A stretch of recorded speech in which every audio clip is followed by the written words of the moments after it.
Marriage alliances. We can find these in Genesis 34:16. Marriage alliances could be formed for political, economic, or ritual bonds between kin groups. The Yanomamo tribe secured alliances by the exchange of women. And so we already talked about that. Some ways to stop feuding between clans or tribes is to intermarry with the enemy, because you're going to be less apt to attack someone if your sons and daughters are in the neighboring village. And they will often use marriage to try to bridge gaps. We talked about the medieval Europe examples and others. Okay. In a levirate marriage, this is Levirate, a dead husband must be replaced by a brother. And you can see this happen in the Genesis account with Judah and his sons. I know I got to write a book called The Stories They Don't Teach You in Sunday School, because this is another good one.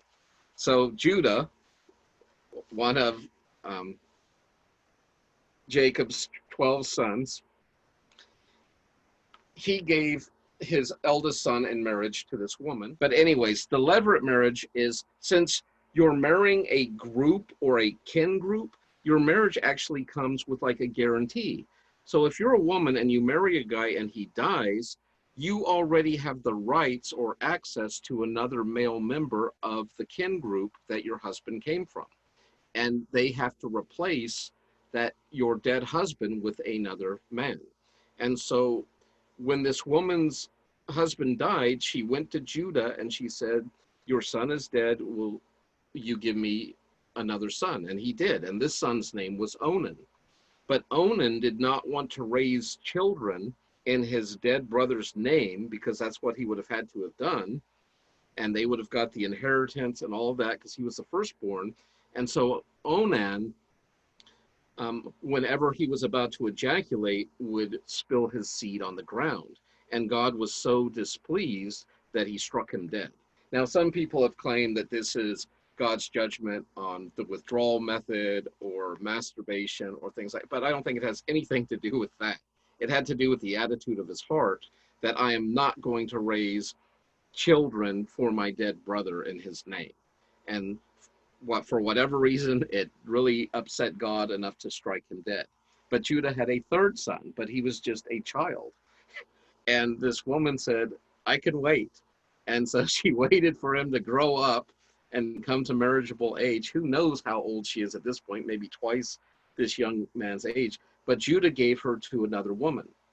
And so I don't know if I want to go further. I mean, those of you that know the story, it gets really wild and seedy at this point, and how she ends up having a child by Judah himself. But we will move on from there at this time. The next is called a sororate marriage, Sororate, and this is where a dead wife must be replaced by a compatible or comparable female of the kinship group. So levirate is a dead husband being replaced. A sororate marriage is probably the same where we get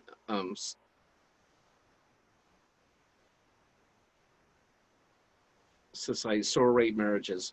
You would replace the dead woman with a sister. Any questions or comments on that? Okay, next, I want to get through this data so I can show you some more of my great videos. Next is called marital exchanges. And this is, marriage is accompanied by a transfer of goods or services. Now we have this kind of lingered on in like the form of a dowry in North American weddings, or gifts were given to the couple. In America, it's rare for the in-laws to exchange gifts, like the father and mother of the bride and groom. It's more focused on the individual culture, but in societies where it's kin groups marrying, it's not just the bride and groom that are exchanging gifts or getting gifts from the guests, but whole families or communities are exchanging, and it's building these bonds of relationships.